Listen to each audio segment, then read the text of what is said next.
Bienvenue sur notre chaîne YouTube, pour vous informer sur votre star préférée. Si vous n'êtes pas encore abonné, on vous invite de le faire maintenant. Le président Ibrahim Boubacar Keïta est décédé ce matin à 9 h à son domicile, à Bamako. Cette information a été confirmée par plusieurs membres de cette famille. Il avait 76 ans. Ibrahim Boubacar Keïta, élu président du Mali en septembre 2013, puis réélu en 2018, avait été renversé par des militaires en août 2020.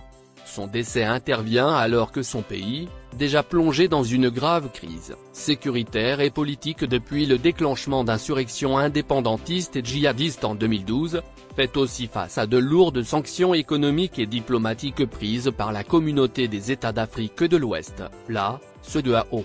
Qui était ce leader politique atypique? Ibrahim Boubacar Keïta, plus connu de ses compatriotes sous le surnom d'Ibeka, était un vieux routard de la politique malienne, né en 1945 à Koussiala, situé dans la région de Sikasso, dans le sud-est du Mali, près de la frontière avec le Burkina. Issu d'une famille nombreuse qu'il présentait comme descendante de la dynastie Keïta, il a commencé sa scolarité dans cette région natale avant de s'envoler pour Paris en 1958, lorsqu'il remporta le concours général organisé par les Français dans chacune de leurs colonies. Les établissements les plus prestigieux de Paris lui ont alors ouvert leurs portes. Janson de Sailly pour le lycée, puis retour au lycée Askia Mohamed de Bamako, comme l'a souhaité sa mère. Le bac en poche, il s'inscrit à la faculté des lettres de l'université de Dakar, puis à la Sorbonne, à Paris, où il effectue une maîtrise d'histoire. Également diplômé en relations internationales. Après ses études, chargé de recherche au Centre national de la recherche scientifique. C'est en 1992 qu'Ibrahim a découvert la politique après un début de carrière dans l'aide au développement. Il devient alors le protégé d'un certain Alpha Oumar Konaré, ancien président malien qui en fait tour à tour son conseiller diplomatique. Il est devenu son porte-parole, son ministre des Affaires étrangères et enfin son premier ministre entre 1994 et 2000.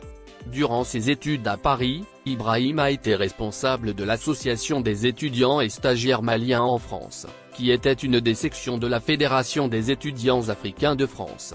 Il y rencontra notamment Alpha Condé, l'ancien président guinéen. L'engagement militant d'Ibrahim contre le régime militaire alors en place à Bamako lui vaudra par ailleurs une suspension de sa bourse d'études octroyée par l'État malien. Mais rien n'arrêta la motivation du jeune étudiant qui aimait se décrire comme socialiste. Il enchaîna les petits boulots en tant que manutentionnaire ou ouvrier chez Citroën. Le procès d'Ibrahim était aussi un fêtard dans les boîtes de nuit parisiennes et amateur de cigares.